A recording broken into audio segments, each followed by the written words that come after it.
Bonjour, bienvenue, je suis Audrey Vuettaz et vous écoutez Trait d'Union.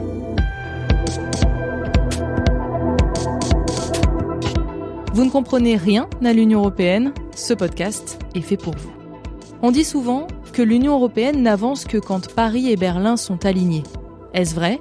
C'est ce qu'on va se demander avec les lumières de plusieurs experts dans cette série de 3 épisodes soutenus par le Fonds citoyen franco-allemand. Petite originalité pour l'occasion, vous pourrez trouver une version un peu plus courte de ces épisodes en allemand. N'hésitez pas à les partager autour de vous. Pour m'accompagner, Valentin Flamand est encore là. Salut Val. Salut Audrey.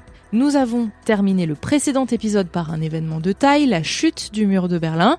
Ça a des conséquences importantes pour Helmut Kohl et par conséquent pour sa relation avec François Mitterrand. Oui, on pose les bases. À peine 1 an après la chute du mur, l'Allemagne est réunifiée et ça va transformer complètement et radicalement le modèle européen. L'Allemagne glisse géographiquement de l'ouest au centre de l'Europe et ça pose beaucoup de questions. C'est sûr que ça a été une épreuve importante, mais ce que l'on a pu voir du côté de Paris, de la politique de Paris, a été d'essayer d'accompagner le mouvement en évitant au maximum que les communautés européennes subissent de plein fouet ce contre-coup et s'en trouvent tellement ébranlées qu'elle en serait détruite, et que la naissance d'une très grosse Allemagne au sein du continent, qui aurait modifié éventuellement des frontières, entraîne par un jeu de dominos un réveil de tous les nationalismes dans l'Europe centrale, orientale et des Balkans. Vous venez d'entendre Hélène Miard-Delacroix, professeure à Sorbonne Université. De nombreux pays de l'ancien bloc soviétique aspirent aussi à intégrer l'Union européenne. Bref, l'Europe change, mais cela pose beaucoup de questions tant le retard économique des pays de l'Est est important. L'UE doit-elle devenir à 2 vitesses ? Quelles aides accorder à ces pays ? Quelle forme pour cette nouvelle union ? Des sujets sur lesquels Paris et Berlin ne sont pas forcément d'accord, ce qui crée des tensions et grippe le moteur à la fin des années 90. D'ailleurs, on a retrouvé un extrait de l'INA à cette époque. Écoutez le commentaire du journaliste. On a l'impression d'être en 2023. C'est la première fois que François Mitterrand accueillait dans sa résidence privée à Latché le chancelier Kohl. Ces entretiens informels entre les deux hommes ne pouvaient mieux tomber, tant le couple Paris-Bonn a paru battre de l'aile ces dernières semaines. Le traité franco-allemand oblige en effet les deux partenaires à se consulter sur les problèmes de politique étrangère. Or, le chancelier n'a pas consulté le président français lorsqu'il a avancé fin novembre son plan de réunification allemande en 10 points. Et François Mitterrand n'a pas davantage consulté Helmut Kohl quand il a lancé le 31 décembre son idée de confédération de toute l'Europe dans les 10 ans à venir. Ces entretiens, qui se sont achevés par une promenade de 3 quarts d'heure le long de l'océan, auront au moins permis d'utiles mises au point. L'axe essentiel politique en Europe, pour nous, Français, c'est le développement de la communauté, son renforcement. Donc un renforcement de ses structures. Qu'elle aille vraiment vers une volonté politique commune. Quant à Helmut Kohl, il a reconnu qu'il n'avait pas consulté ses partenaires en novembre dernier. Mais, pour ajouter tout de suite après, j'ai tout fait dans le sens franco-allemand. Il n'y a pas de méfiance entre Bonn et Paris. Mais c'est aussi à ce moment-là que l'euro, fruit d'une ambition franco-allemande, on l'a vu dans l'épisode précédent, entre en vigueur. Une monnaie qui va rapidement être mise à l'épreuve avec la crise des subprimes d'abord, puis la crise de la dette grecque qui menace tour à tour d'emporter toute la zone euro. À cette époque, un nouveau tandem doit apprendre à composer ensemble, Nicolas Sarkozy et Angela Merkel, un duo qui était plutôt mal parti. C'est ce que nous explique Albrecht Sonntag, professeur à l'ESCA, école de management. Il y avait là 2 leaders qui étaient pas vraiment faits pour s'entendre. Il y avait une femme à la tête d'un pays qui venait seulement de prendre ses fonctions et qui voyait arriver un nouveau président français extrêmement bouillonnant, toujours aussi prompt à tirer la couverture à lui, à faire des annonces à droite et à gauche, et ça ne lui correspondait pas du tout. Il était aussi un peu trop tactile à son goût, ça se voyait au début.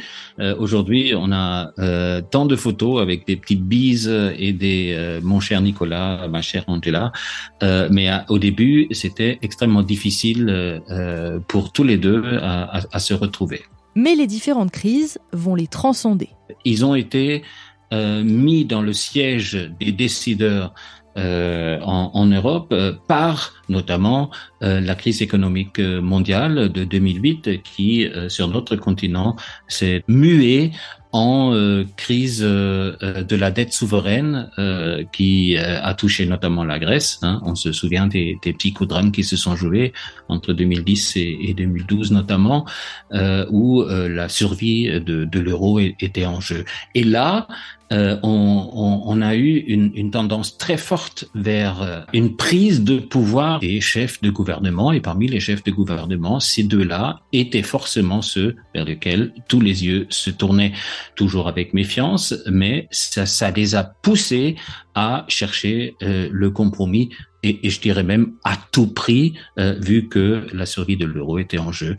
Et donc, ils ont commencé à chercher des compromis afin de mettre en place non seulement des mesures de sauvetage de la Grèce, en lui imposant une austérité qui a laissé de grandes traces jusqu'à aujourd'hui, mais aussi en mettant en place des instruments financiers, monétaires, qui permettent une meilleure surveillance à l'avenir et qui sont en vigueur aujourd'hui.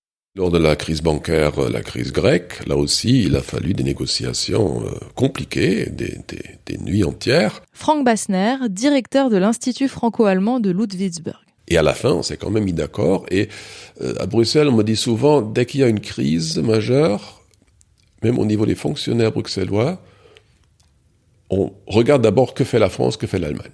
Que font les Français et les Allemands. Donc je pense là aussi, il y a comme un réflexe, même surtout dans les situations compliquées, écoutons d'abord ces deux-là, parce que il y a une proposition qui vient de ce camp-là, c'est déjà quelque chose. C'est pas encore la solution pour toute l'Europe, bien sûr, mais ça pèse. Et cela pèse encore plus depuis le Brexit. L'Allemagne et la France sont désormais les principales puissances économiques et démographiques de l'Union. Si l'Europe veut avancer, il est impératif qu'elle se parle. Le traité d'Aix-la-Chapelle signé par Angela Merkel et Emmanuel Macron en 2019, 56 ans après le traité de l'Elysée, va d'ailleurs dans ce sens. Il renforce grandement la coopération entre les deux États.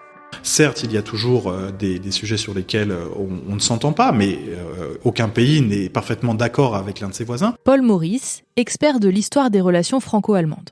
C'est d'ailleurs pour ça qu'on a besoin de se parler en franco-allemand, pour aplanir les sujets, pour trouver des consensus. Et c'est finalement un peu la méthode franco-allemande qui fonctionne à l'échelle européenne. La crise du Covid va ainsi fournir l'une des plus belles réussites récentes du tandem franco-allemand. Après d'intenses négociations entre Paris et Berlin, l'Allemagne accepte un endettement commun et des subventions directes pour relancer l'économie européenne. Je vous en parlais dans le tout premier épisode de Trait d'Union. Ça donne lieu à une annonce commune le 18 mai 2020. C'est une révolution, même s'il faudra ensuite convaincre les autres partenaires. Mais les crises récentes ont aussi mis le réflexe franco-allemand à l'épreuve, d'autant que le nouveau chancelier, Olaf Scholz, a semblé plusieurs fois avancer seul sur la question de l'énergie, de la défense, on l'a vu ces derniers jours, ou en renforçant les partenariats de l'Allemagne avec la Chine, notamment une position qui n'a pas vraiment plu, voire même qui a carrément agacé le président Macron. C'est vrai que dernièrement, en octobre, mais déjà avant, à d'autres occasions, il y a eu des couacs. Ça, c'est vrai. Mais réfléchissons un instant sur la situation. On a vécu une pandémie quand même assez inattendue et assez grave.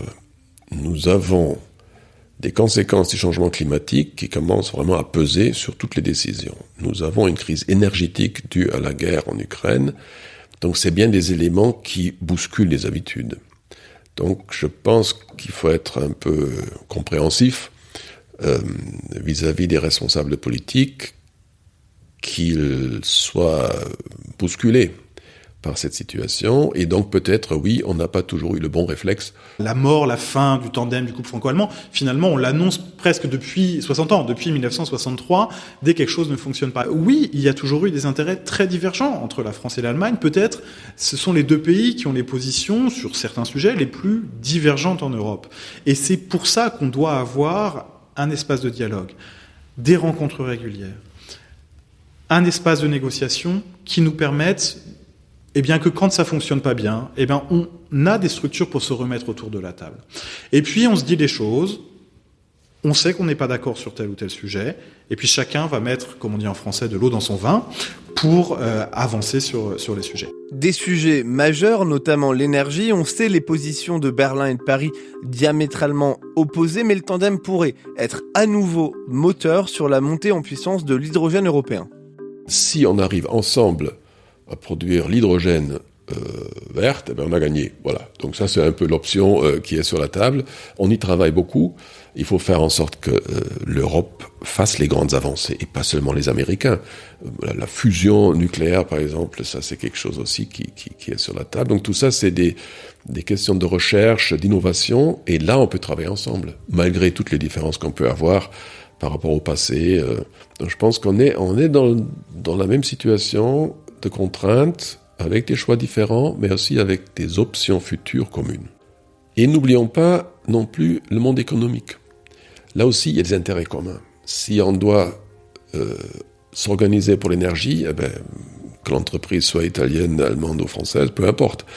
C'est les mêmes défis. Donc là, tout ça, c'est des sujets immenses. Et si l'Europe arrive à les organiser ensemble, on a tout pour gagner et pour être attractif comme territoire. Si chacun va un peu dans son coin et s'organise sans trop regarder l'autre, je ne pense pas que ça aille très loin. On a aussi posé la question de l'avenir à Klaus Welle, l'ancien secrétaire général du Parlement européen, désormais membre du conseil académique du Martin Center. Il faut réformer, il faut avancer, on veut encore élargir l'Union européenne, on a donné un statut quand même à l'Ukraine. Mais avec 27, on peut peut-être fonctionner, mais avec 35, il faut d'autres règles. Et donc, tout le monde doit comprendre, y inclut la France et l'Allemagne, qu'il faut encore avancer, il faut des ressources propres, il faut en général la vote à la majorité qualifiée. On ne peut pas laisser à un seul pays de bloquer les décisions qui sont décisives aussi pour notre sécurité de plus en plus. Voilà, cette série spéciale touche à sa fin, mais avant, on se fait un petit débrief, Valentin ? Ouais, Audrey, je crois que c'est important. Nous, on a beaucoup appris. On est parti en Allemagne. Moi, ce qui m'a marqué le plus, ça paraît tout bête à dire et on l'a rappelé dans l'épisode 1, c'est à quel point ça a été un chantier, cette construction européenne, et surtout cette réconciliation franco-allemande.